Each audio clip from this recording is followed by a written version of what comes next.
Assalamualaikum warahmatullahi wabarakatuh. Salam sejahtera bagi kita semua. Halo sahabat Bawaslu, jumpa lagi kita di podcast Literasi Demokrasi Bawaslu Kabupaten Sidoarjo. Sebelum kita lanjut ke acara, kami mohon kepada sahabat Bawaslu untuk mendoakan saudara kita yang berada di Pulau Sumatera, khususnya di Provinsi Aceh, Sumatera Utara, dan Sumatera Barat, yang saat ini tertimpa musibah. Semoga saudara kita di sana diberikan kekuatan, kesehatan, serta dalam lindungan Allah Subhanahu wa Ta'ala. Berdoa sesuai dengan keyakinan masing-masing. Berdoa dimulai.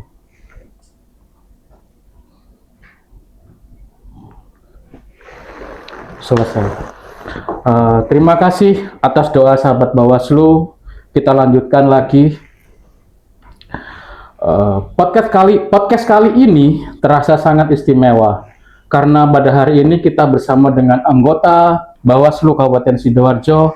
Beliau ini adalah salah satu orang yang biasa dikatakan yang bersentuhan secara langsung dengan penyelenggara pemilu atau KPU maupun peserta pemilu.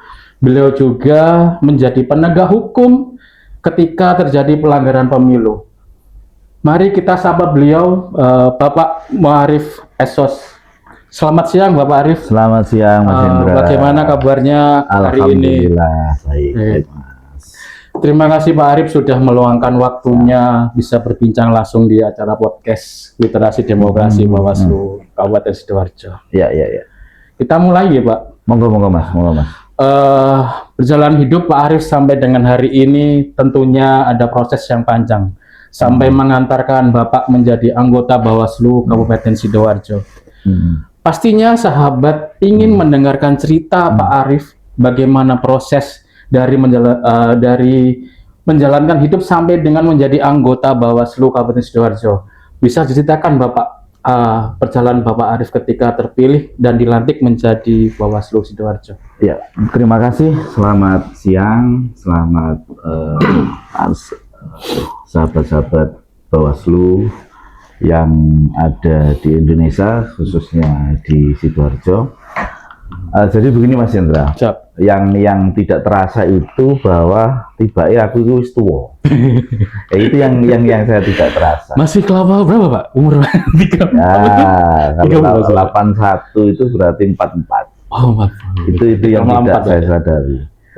Tidak terasa karena ketika berinteraksi dengan teman-teman itu saya masih merasa kayak semester berinteraksi, tapi ternyata tidak terasa itu banyak teman-teman yang sudah Mas senior. Oh ternyata masa itu telah terlewati. Terkait dengan perjalanan hidup saya, jadi begini, saya lahir besar di satu kota kecil di Tulungagung begitu, kemudian dalam pilihan-pilihan hidup saya juga sudah harus kemudian pinter di sana, dalam arti begini, waktu itu saya di Tulungagung tapi kemudian memilih SMA di Blitar. Di sanalah kemudian saya berinteraksi dengan beberapa teman-teman dan kemudian saya harus mencoba mandiri di sana. Kemudian kenapa kemudian memilih Blitar? Ketika saya memilih Tulungagung, kota kelahiran saya itu lebih jauh kalau sekolah, maka saya memilih ke sana. Pilihan-pilihan itu menjadi salah satu hal yang menurut saya waktu itu saya harus realistis dan rasional bagaimana saya bisa mendapatkan pendidikan yang lebih. Kemudian yang menarik adalah ketika waktu mau kuliah, di situ sekolah kami punya seorang security yang meramal, kowe sekolahmu ngetan. Nah waktu itu saya ngotot kemudian pengen sekolah di UGM atau UI, ternyata terimanya di Malang. Oh, nah, akhirnya benarlah itu. Disitulah kemudian jiwa organisasi saya waktu itu sudah ada di Tulungagung, mulai aktif di IPNU, kemudian di Ansor, Ranting dan PAC, kemudian di Blitar, kemudian tergabunglah saya di organisasi kemahasiswaan baik intra maupun ekstra kampus. Setelah itu kemudian perjalanan hidup saya setelah selesai macam-macam baru kemudian pindahlah di Sidoarjo dengan berbagai pertimbangan yang ada.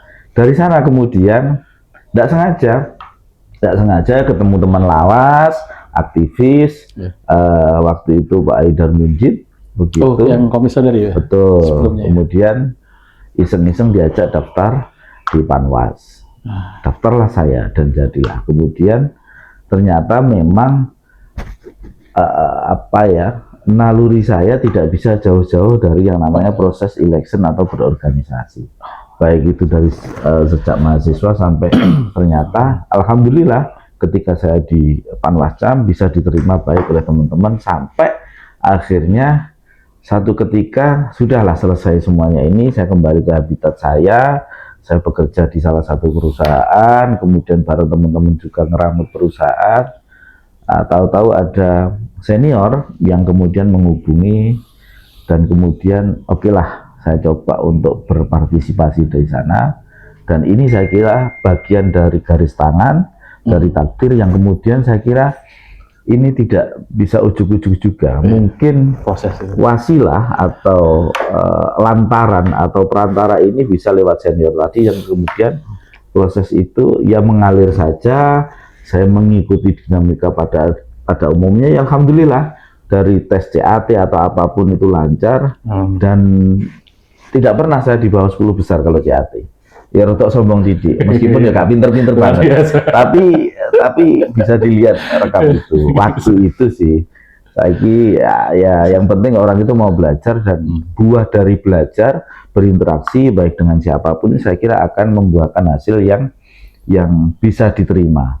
Kalau toh kemudian akhirnya saya di Bawaslu, mungkin ya alam ini mendukung, doa teman-teman, doa orang tua, siapapun itu sehingga bisa di sini. Kira-kira kurang lebihnya begitu, Mas. Ya, berarti apa? Ya. Kita harus selalu belajar, Pak ya. Harus itu, Mas. Harus. Selanjutnya, Bapak, kalau tidak salah tadi dijelaskan, Bapak ini pernah menjadi Panwascam, Mbak ya? Ya.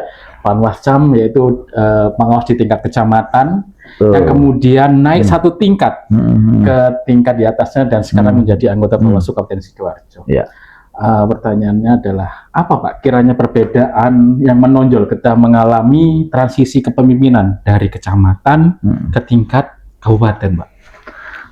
Prinsipnya begini, Mas, yang berbeda itu adalah tanggung jawab. Lebih besar. Betul. Kalau di kecamatan tanggung jawab itu lebih bagaimana kita kalau di Bawaslu ya, lebih bagaimana kita memastikan atau dalam proses pengawasan terhadap tahapan pemilu itu mulai dari awal sampai akhir nanti itu di lingkup kecamatan. Tapi kalau di kabupaten itu adalah lingkup kabupaten sehingga tanggung jawab lebih besar. Interaksinya juga akan lebih luas. Oh iya. Sehingga itu pasti akan menuntut orang untuk lebih bisa menempatkan diri, berjejaring dengan baik. Tentu yang tidak kalah penting adalah belajar itu tadi. Karena apa? Kapasitas yang akan kita hadapi dalam proses ini pasti akan lebih besar juga. Pangapunten ketika hal itu kita sekupnya hanya kecamatan, paling tokohnya 1, 2, 3, 4, 5 tidak lebih dari 20 orang. Tapi kalau sudah kabupaten, meskipun itu juga akan dibagi dengan beberapa divisi, saya kira kalau kita memang lahir dari masyarakat pasti banyak dikenal orang. Nah, dengan dikenal ini, enak tidak enaknya adalah enaknya kita akan sangat gampang dalam proses meminta partisipasi masyarakat. Tidak enaknya kalau ada apa-apa, siapa yang dikenal? Kalau banyak dikenal orang, titik lah. Tapi itu menjadi tanggung jawab, dan itu sangat signifikan bedanya. Begitu kira-kira. Ini berarti pengalaman sesuatu yang perbedaan di kecamatan sama kabupaten itu kabupaten lebih besar tanggung jawabnya, Pak. Betul. Lebih banyak lebih karena bersinggungan langsung banyak masyarakat itu. Selain itu kan tugas dan wewenangnya juga ada yang berbeda. Pak ya. Betul. Oke, Pak. Banyak orang luar, Pak, di sana itu yang ingin juga menjadi pengawas pemilu, Pak. Siap. Dan tidak mudah tentunya menjadi pengawas pemilu. Dibutuhkan integritas dan pengetahuan terkait dengan pemilu. Mungkin sahabat Bawaslu juga ingin tahu, Pak, apa yang menjadi motivasi Bapak menjadi pengawas pemilu, Pak? Yang jelas ternyata ketika orang itu akan menjadi nyaman bekerja atau menjalani sesuatu ketika itu bahasa orang sekarang ini passionnya. Tidak tahu sebenarnya saya juga tidak yakin sih sebenarnya apakah memang passion saya di penyelenggara ya atau khususnya di Bawaslu. Tapi yang jelas banyak orang bilang senior saya maupun adik-adik tingkat saya waktu di kampus atau di ekstra kampus dulu itu kon itu cocoknya yang gini. Saya sempat membantah itu sih. Cuman ternyata tidak tahu memang ini takdir dan saya nyaman aja menjalaninya. Sehingga ketika ditanya motivasi sebenarnya prinsip hidup saya itu sederhana banget. Jadi wong sing apik, sing manfaat, sing iso bareng-bareng, dan ketika di sini adalah sebuah peluang misalkan dalam kita bisa memberikan kemanfaatan, kenapa tidak itu coba. Toh kemudian baik, buruk, jelek dan sebagainya, tentu apa yang kalau sudah masuk begini pasti tidak semua orang itu menganggap baik ya. Pasti ada catatan-catatan. Tapi bagi saya pribadi itu adalah sebuah motivasi. Kalau ibarat tanaman itu adalah sebuah pupuk. Itu bisa pupuk, yang terjelek pupuk itu adalah kotoran. Artinya cimakian itu kalau kita bisa melihat sebagai sisi positif itu akan menjadi baik. Sehingga kembali lagi ke motivasi saya sebenarnya adalah ya kita jalani proses hidup ini dengan sebaik-baiknya dimanapun itu. Ketika kita sudah ada di sana, lakukan dengan terbaik apa yang bisa diberikan.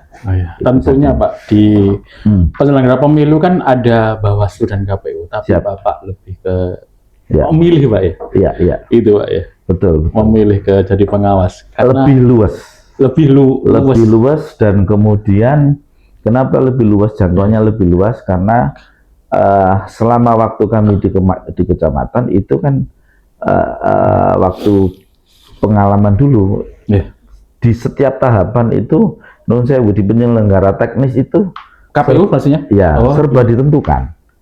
Serba ditentukan dan tidak jarang kemudian peraturan yang lebih tinggi kadang hanya kalah dengan SE, kalah dengan keputusan sehingga lah di Bawaslu ini menuntut kita lebih bisa berkreasi, tetapi tidak keluar dari koridor ketentuan peraturan perundangan.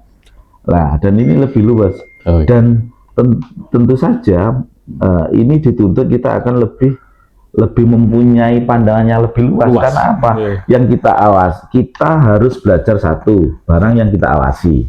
Kemudian kita juga harus belajar bagaimana cara mengawasi barang yang kita awasi. Nah, sehingga kalau di Bawaslu itu setidaknya pasti akan dapat dua hal ketika dalam berproses itu. Sehingga ini menjadi tantangan bagi saya dan kayaknya menarik itu. Berarti lebih tertantang Pak ya? Ya, di Bawaslu sendiri. Kira-kira begitu. Oke, selanjutnya mungkin kira-kira apa Pak visi misi Pak Arief ke depan dalam menjalankan peran sebagai anggota Bawaslu Sidoarjo? Kalau ditanya visi misi, ya simple aja Mas. Sebagaimana yang ada di peraturan perundangan, misalkan di Undang-Undang 7, jelaslah kalau tugas dan wewenang Bawaslu itu salah satunya adalah memastikan seluruh tahapan itu berjalan sebagaimana norma ketentuan peraturan yang ada. Bahwa kemudian pemilu itu harus langsung umum, jujur, adil, rahasia, dan harus dilaksanakan dengan asas-asas penyelenggaraan yang di sana adalah harus profesional, akuntabel dan sebagainya. Itu aja yang kita jalankan.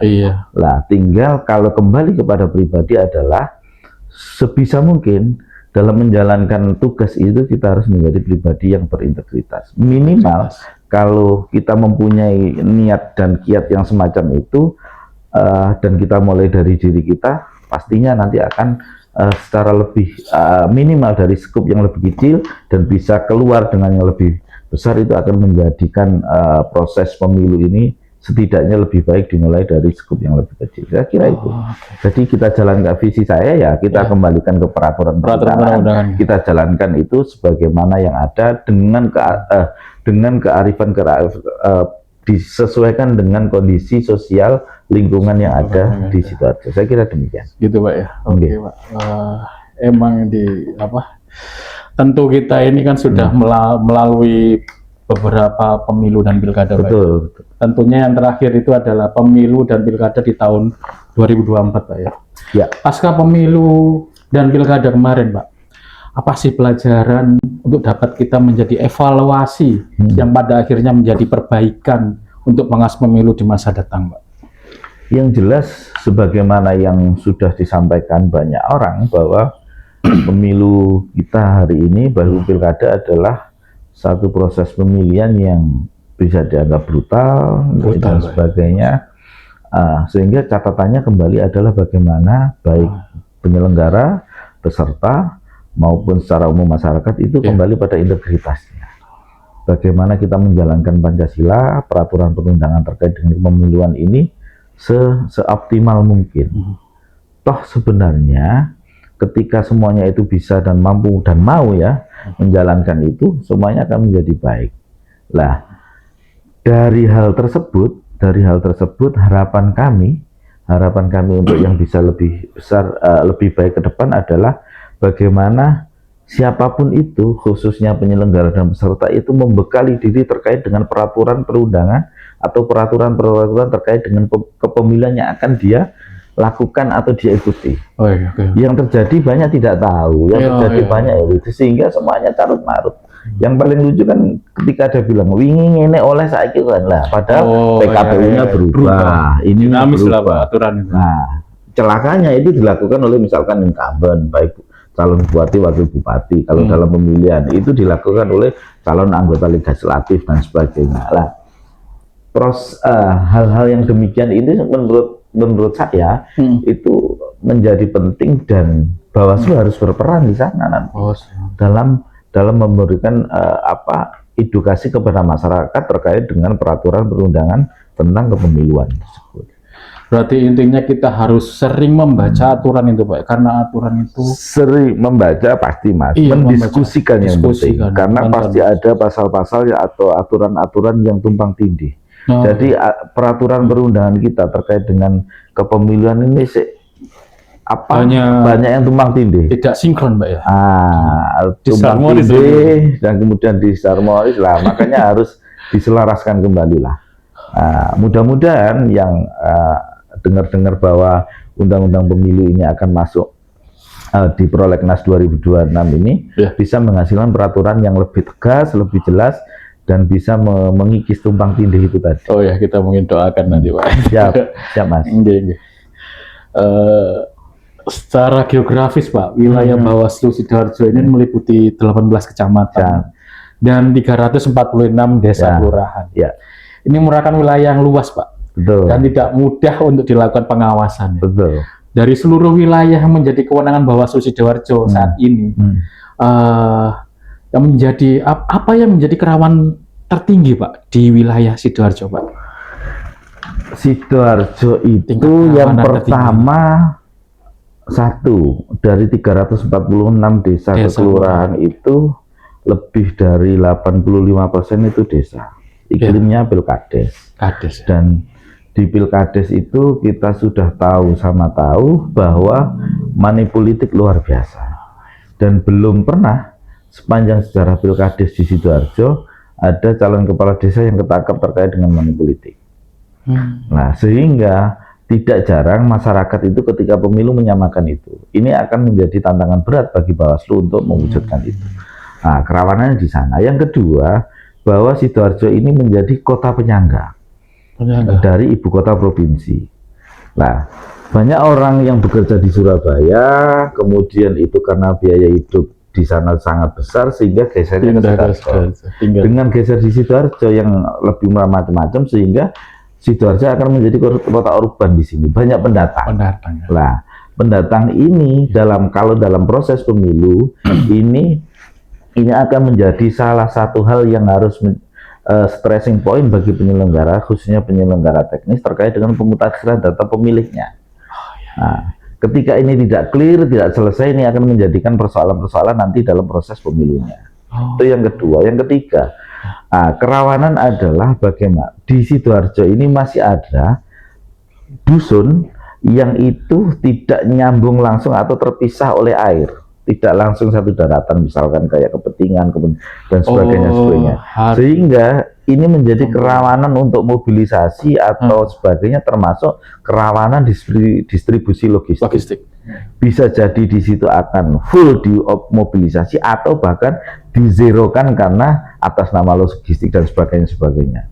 Lah, tiga hal ini yang saya kira bisa menjadi, belum lagi di sini ada ada banyak rumah tahanan, ada banyak ini lah. Kemudian ada banyak rumah sakit, banyak hal lah. Dalam segi hal ini sebenarnya yang dibutuhkan kemudian kalau ngomong kerawanan yang sebutkan itu adalah keseriusan itu saja. Keseriusan dan koordinasi lintas sektoral, baik itu penyelenggara teknis, kemudian Bawaslu, kemudian stakeholder yang terkait kayak Dukcapil, Lapas, kemudian rutan dan sebagainya itu saling koordinasi dalam proses, khususnya di awal adalah pemutakhiran data pemilih, kemudian bagaimana secara bersama-sama bisa menciptakan iklim pengawasan yang baik dan partisipatif. Kira-kira demikian. Oke, Pak. Menurut berarti apa ya? Banyak sekali, Pak, ya potensi kerawanan di wilayah Sidoarjo ini. Betul. Kalau terkait dengan ini, Pak, netralitas, Pak. Baik itu netralitas kepala desa, netralitas PNS ya. Itu bagaimana kalau di wilayah Sidoarjo, Pak? Saya kira dimanapun itu pasti akan berpotensi terjadi. Tinggal sebagai goodwill dan political will dari pimpinan daerah, artinya di sini bupati wali kota, termasuk yang tangan kanannya langsung itu adalah sekda, itu secara serius berkomitmen untuk menjaga netralitas. Tapi ketika kemudian itu tidak dijalankan secara serius, maka netralitas itu hanya akan menjadi bunyi-bunyian saja. Bunyi-bunyian saja. Mungkin ada cara Bawaslu untuk melakukan pencegahan itu, Pak, terkait netralitas itu. Yang sudah kami lakukan sampai hari ini, baik di tahapan pemilu maupun tidak, kami koordinasi baik dengan Forkopimda, khususnya dengan Bupati, Wakil Bupati, Ketua DPRD, kemudian BKD, Sekda dan sebagainya dalam rangka untuk selalu menggaungkan dan mendukungkan bahwa netralitas itu penting. Dan salah satu tugas Bawaslu adalah mengawasi netralitas pihak-pihak yang dilarang terlibat aktif dalam kampanye itu. Dalam pemilu. Terlibat aktif dalam pemilu dalam arti mendukung itu tadi. Iya. Baik itu dalam kampanye, baik itu dalam memobilisasi dan sebagainya. Emang sulit, Pak, ya, berbicara dengan netralitas itu. Iya. Sangat sulit. Apalagi yang jadi susah itu kan begini, Mas. Aku gak dukung, gak dadi apa-apa. Ini kan masalah. Nah, makanya aturan ini juga harus menjadi jelas dan tegas. Kalau tidak begitu ya monggo. Ya, itu hasilnya apa enaknya nanti. Kasihan nih PNS pegawai ini kasihan. Kalau betul itu betul. Mending saya nggak usah diberi hak pilih gitu. Betul. Tapi nggak bisa begitu juga. Ini akan jadi masalah karena undang-undang kita kayak TNI Polri sebenarnya punya hak pilih, tetapi mereka memilih tidak menggunakannya, dan itu menjadi keputusan. Jadi kalau di undang-undang TNI, di undang-undang ini semuanya punya hak pilih, cuman lebih memilih tidak menggunakan hak pilihnya. Oleh karenanya kalau kita sedikit melebar di Pilkades, TNI Polri MS memenuhi syarat sebagai pemilih. Boleh, Pak, ya? Boleh. Cuman karena ada surat edaran itu, memilih tidak menggunakan hak pilih, maka seringkali terjadi adalah ketika namanya TNI Polri masuk DPT, ini mereka bingung, khawatir, takut dimarahi, dihukum atasannya. Padahal di undang-undang itu jelas boleh, tapi TNI Polri memilih itu. Dan dalam pemilu, dalam pilkada belum ada itu. Sehingga diikuti biasanya dengan surat edaran, pemangku kebijakan yang lebih tinggi, bisa jadi dari Mabes TNI dan sebagainya. Lah, pemahaman ini saya kira yang harus dipahami bersama. Dan kalau ngomong netralitas, ya salah satunya kembali pada integritas pribadi institusi dalam menjaga tersebut. Oke, ya, Pak. Luar biasa ini, Pak. Memang pelanggaran netralitas ini memang agak sulit dan sing bikin celaka lagi, bukan celaka ya, yang bikin enggak begitu jerah itu sanksinya juga enggak jelas. Betul. Bukan berarti enggak jelas itu kemudian tidak ada sanksinya, sangat ringan. Sehingga tidak ada sampai kemudian mendukung kemudian dipecat, enggak ada. Paling parah demosi artinya dipindah jauh terpencil kalau misalkan yang lain itu aja. Tapi ketika yang didukung menang, wah tambah berkibar. Ini kan sebenarnya bagaimana pemerintah itu secara serius mengatur ini. Dan sekali lagi, kadang yang tidak enak itu semua digeruk nih Bawaslu. Ini Bawaslu ya apa gini? Padahal dalam penanganan pelanggaran peraturan perundangan lain, Bawaslu hanya sampai merekomendasikan. Lah, sanksi kemenangan di dinas masing-masing.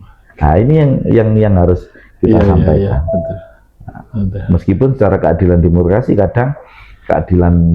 ya kadang terhadap sanksi yang diberikan kita juga menjerit, kita itu sudah berdarah-darah tapi sanksi ini nggak ada efek jerah sama sekali. Ini kan masalah ini. Nggak ada efek jerah.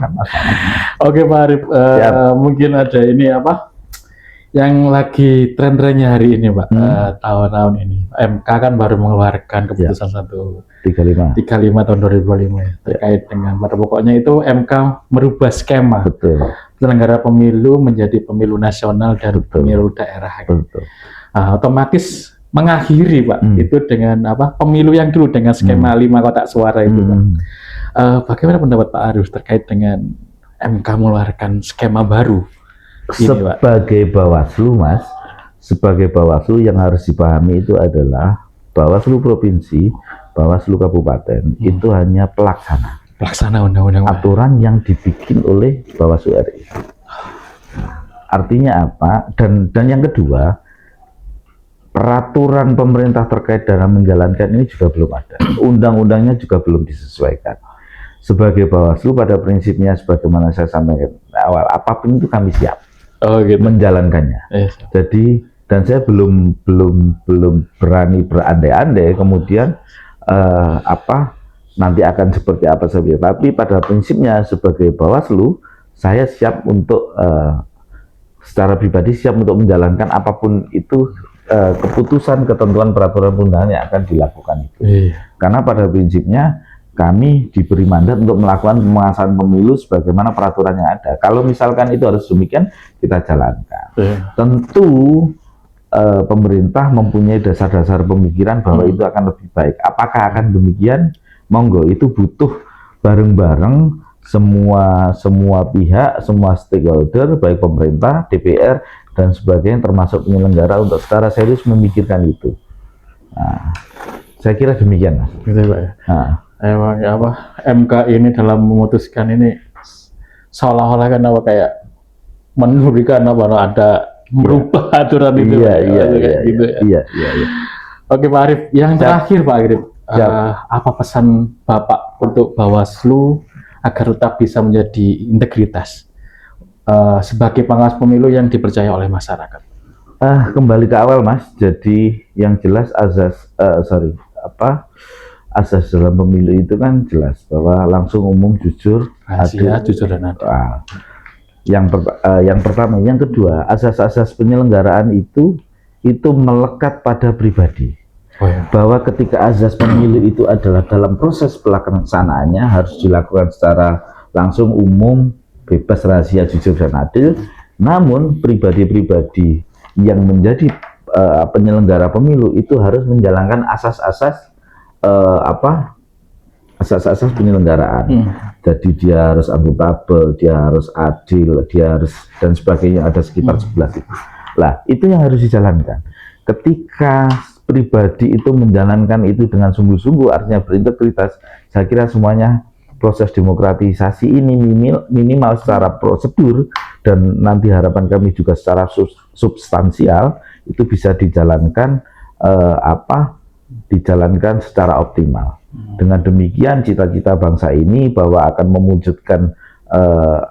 memwujudkan negara kesatuan ini yang kemudian berdasarkan Pancasila ini bisa mensejahterakan rakyatnya, saya kira itu akan menjadi cita-cita yang segera bisa diwujudkan. Kira-kira demikian. Perlu menjaga ini Pak, asas-asas pemilu ini Pak. Betul, asas-asas penyelenggaraan itu, dan yang penting sebagai insan politik. Artinya begini, penyelenggara itu insan politik karena harus berjejaring ini.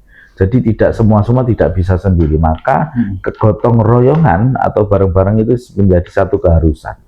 Jadi tidak boleh kemudian yang satu merasa superior, saya bisa pindah. Itu harus bersama-sama. Lalu bagaimana misalkan ketika ada yang gandol dan sebagainya. Nah, ini tinggal bagaimana nanti bisa dikoordinasikan bareng-bareng. Toh ini akan menjadi tugas tanggung jawab bersama. Yang penting asas-asas penyelenggaraan itu harus dijiwai oleh seorang penyelenggara pemilu. Oke, luar biasa Pak Arif. Luar biasa. Tadi kita sudah mendengarkan visi misi beserta perjalanan hidup Pak Arif sampai dengan menjadi anggota Bawaslu Kabupaten Sidoarjo. Tak terasa waktu Pak sudah berkulit cukup lama. Cukup sekian podcast kali ini. Kita nantikan episode-episode selanjutnya dengan narasumber lainnya. Untuk mengakhiri podcast kali ini Pak, kita tagline lebih dahulu Pak. Siap. Kita lagi Pak ya. Ya. Bersama rakyat, awasi pemilu, bersama Bawaslu, tegakkan keadilan pemilu. Assalamualaikum warahmatullahi wabarakatuh. Waalaikumsalam warahmatullahi wabarakatuh.